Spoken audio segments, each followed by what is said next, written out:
Nous allons maintenant avoir le plaisir d'écouter deux brèves présentations de deux thèses de doctorat qui ont été primées récemment puisqu'elles ont reçu l'un des prix de faculté décernés en septembre dernier lors de notre cérémonie d'ouverture des cours. Et nous allons tout d'abord écouter Charlotte Dufour qui va nous présenter sa thèse intitulée « La scène, pratique d'un genre littéraire et artistique ». Vous connaissez peut-être la série humoristique diffusée sur M6, Scène de ménage, qui propose dans la veine des séries sketch comme Bref, des courtes scénettes qui caricaturent la vie quotidienne. Eh bien, les mécanismes de ce genre de production prennent leur essor dans la presse au XIXe siècle, à l'image de cette scène conjugale qui est représentative d'une pratique d'écriture massive depuis 1830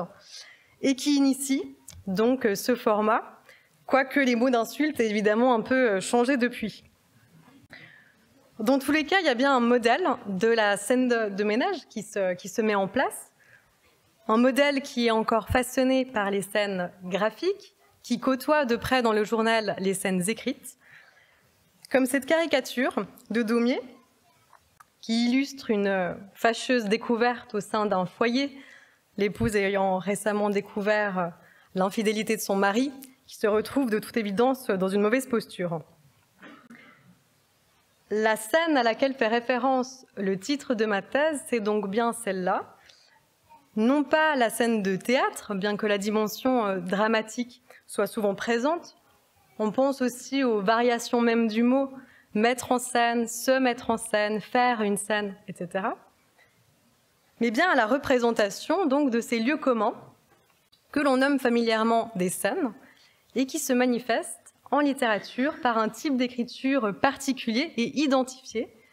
qui m'a fait me demander finalement si la scène était un genre littéraire. Alors ce qui m'a amené à formuler cette hypothèse, c'est d'abord la répétition du titre, une constatation qui a rapidement pris une tournure vertigineuse puisque finalement ces scènes conjugales un peu cocasses ne constituent qu'une petite partie de toute la production scénique. Dans la mesure où le titre fait l'expérience de nombreuses déclinaisons, dans la presse mais aussi dans le roman, avec des scènes plus conventionnelles comme scènes de la vie parisienne ou scènes de mœurs, aux scènes plus fantaisistes comme scènes de l'alphabet ou scènes de ventriloquie. Sans compter encore que l'intitulé convoque des registres très différents, comiques mais aussi sérieux, des styles d'écriture multiples, hachés ou dilués, ou encore des auteurs variés, certains étant connus, comme Balzac, Murger ou Monnier, et d'autres un peu plus obscurs, le 19e ayant qui plus est le chic des noms. Je pense ici par exemple à Charles Dupressoir ou Benjamin Pifteau.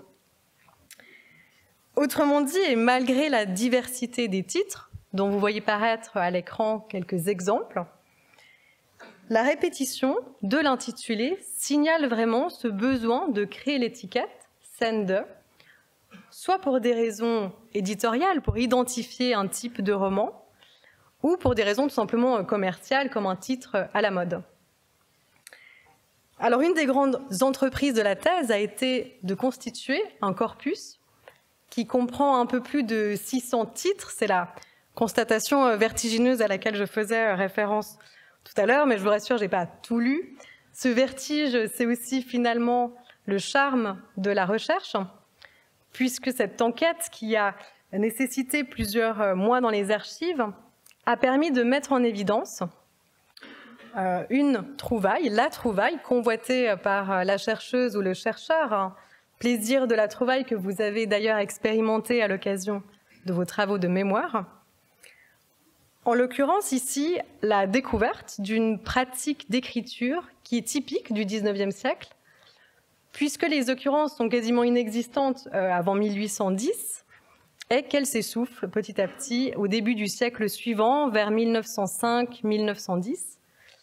période durant laquelle l'écriture scénique se voit reconduite dans d'autres supports et dans d'autres esthétiques, comme la littérature cubiste, le roman photo, la bande dessinée ou encore le cinéma. Alors pour retracer cet itinéraire à travers le XIXe siècle,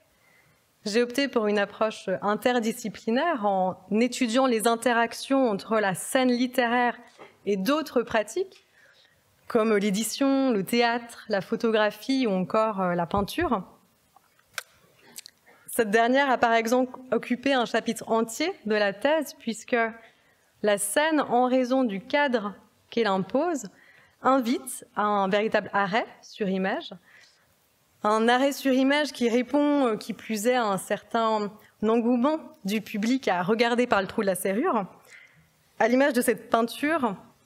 qui relève de façon peu anodine de ce qu'on appelle une scène de genre, et de cette scène publiée dans la Gazette littéraire intitulée « Scène historique » recueillie par une vieille gouvernante qui a écouté aux portes, une sorte de cancan de la semaine, dont on se délecte d'ailleurs encore aujourd'hui dans une certaine mesure à travers les faits divers ou les réseaux sociaux, une pratique donc de l'indiscrétion qui s'expérimente depuis plusieurs siècles, ce qui devrait nous faire déculpabiliser un peu. Par ailleurs, en plus d'envisager un seul corpus littéraire, il s'agissait aussi d'étudier une certaine fabrique du littéraire. En somme, comment est-ce qu'une simple dispute devient une scène conjugale? Comment encore une conversation dans un bistrot devient une scène dans un café? Je me suis donc demandé finalement ce que signifie ce principe de rédaction qui réalise des micro-narrations sous un même intitulé, scène, qui désigne à la fois la réalité découpée, en l'occurrence la discussion prise sur le vif dans un café, et l'écrit produit, la scène dans un café, sinon un geste de littérarisation à entendre comme un mouvement par lequel des écrits se voient conçus et reçus comme de la littérature.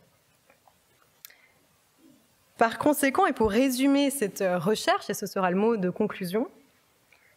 il s'agissait de restituer dans le paysage littéraire tout un pan oublié de celui-ci